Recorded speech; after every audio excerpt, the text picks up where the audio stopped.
मुग बिलरे समस्तंकु आश्चर्य कर देइछि एक भयंकर दृश्य। बिलरे थिबा सबु चाषी भयभीत। सबुआडे आज खेली जाइछि कोकुआ भय। एते बड़ गोटे दुर्घटना आगरू केबे घटी नथिला। घटनाटी आरंभ करिबा आगरू जदि आपण माने जगतर ठाकुर कालिया सान्तंकु मनरे टिके भी भक्ति करंती ताहले कमेंट बॉक्स रे जय जगन्नाथ लिखि दियंतु। पुरी जिला अंतर्गत सीतारामपुर गाँव रे प्रताप जेना रहुथिले। तांको परिवार कहिले बुढ़ा बापाटिए आउ तांकर गोटे सान भाई हेमंत जेना।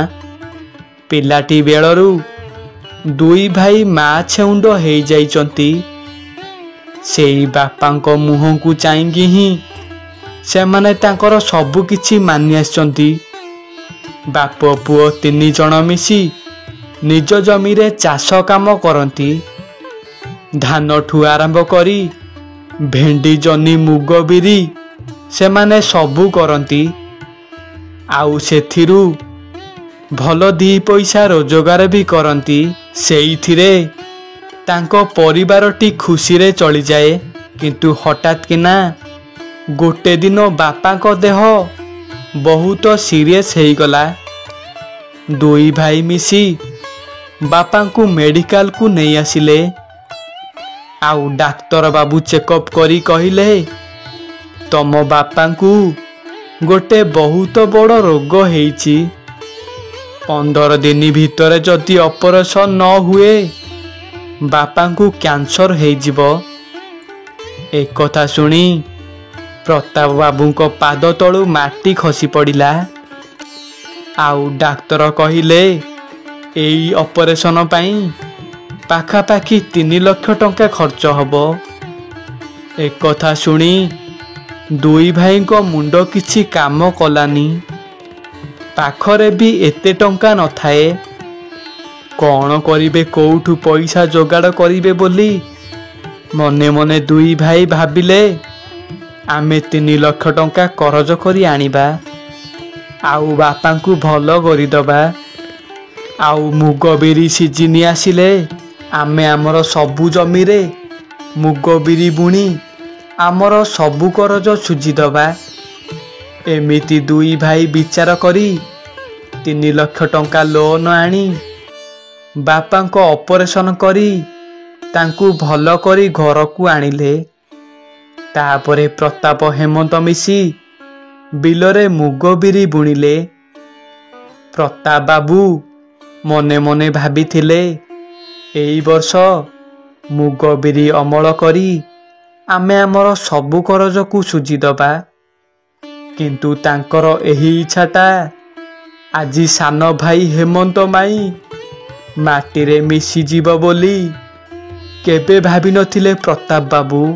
बापा को भल हेबार 2 मासरे सान भाई हेमंत गोटे झियो को घर को नहीं आसिला। आउ बड़ भाई की कहिला मुआ को भल पाउची आउ आमे 2 जण बाहा हेई जाइचु।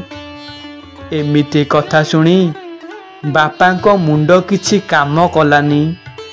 से रागी जाई कहिले आरे कुलांगार तोर बड़ भाई थाउ थाउ तू केमिति बाहा हेई गलु। एबे साई पड़िसा कौन कहिबे।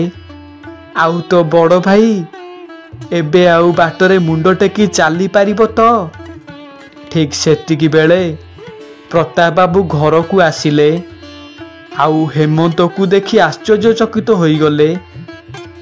आउ रागी जाई कहिले तू आम महानिजत को आज माटी रे मिसेई देइचु। तू एबे ही घर छाड़ी चली जा।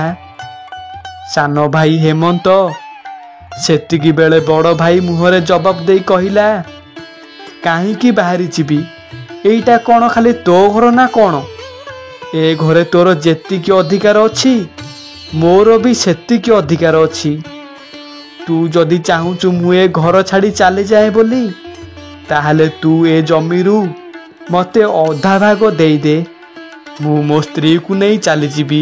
ଠିକ୍ ସେତିକି ବେଳେ ଦୁଇ ଭାଇଙ୍କର ଏମିତି ଝଗଡ଼ାକୁ ଦେଖି ବାପାଙ୍କର ହାର୍ଟଚୋକ୍ ବାହାରିଲା। ଆଉ ସେ ମୁହଁ ମାଡ଼ି ତଳେ ପଡ଼ିଗଲେ। ସାଙ୍ଗେ ସାଙ୍ଗେ ପ୍ରତାପ ବାବୁ ଆମ୍ବୁଲାନ୍ସକୁ ଡାକିଲେ ଆଉ ବାପାଙ୍କୁ ମେଡ଼ିକାଲକୁ ନେଇଗଲେ। ଆଉ ଡାକ୍ତର ବାବୁ କହିଲେ ଏବେ ହିଁ ଆଙ୍କର ଅପରେସନ ହେଇଥିଲା। ମୁଁ ବାରମ୍ବାର ତମକୁ ମନା କରିଥିଲି ଆଙ୍କୁ ବେଶୀ ଟେନସନ ଦବନି ବୋଲି। ଏବେ ଇଏ ବଞ୍ଚିବେ କି ମରିବେ ଆମେ କିଛି କହିପାରିବୁନୁ।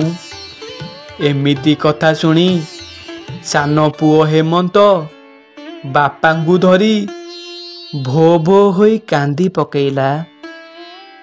ଆଉ କହିଲା ମୋର ଭୁଲ ହେଇଯାଇଛି ବାପା। ଆଉ କେବେ ବି ତମ ମୁହଁରେ ଜବାବ ଦେଇ କଥା ମୁଁ କହିବିନି ବାପା। ଏମିତି କହି ଦୁଇ ଭାଇ ବହୁତ କାନ୍ଦିଲେ। ଆଉ ସେଇ ଜଗନ୍ନାଥଙ୍କ ଦୟାରୁ ମଧ୍ୟ ବାପା କିଛି ଦିନ ଭିତରେ ସୁସ୍ଥ ହେଇଗଲେ। ପ୍ରତାପ ବାବୁଙ୍କ ଜୀବନରେ ଘଟି ଯାଇଥିବା ସତ୍ୟ ଘଟଣାଟିଏ ଭଲ ଲାଗିଥିଲେ କମେଣ୍ଟ ବକ୍ସରେ ବାପା ନହେଲେ ଜୟ ଜଗନ୍ନାଥ ଲେଖିଦିଅନ୍ତୁ।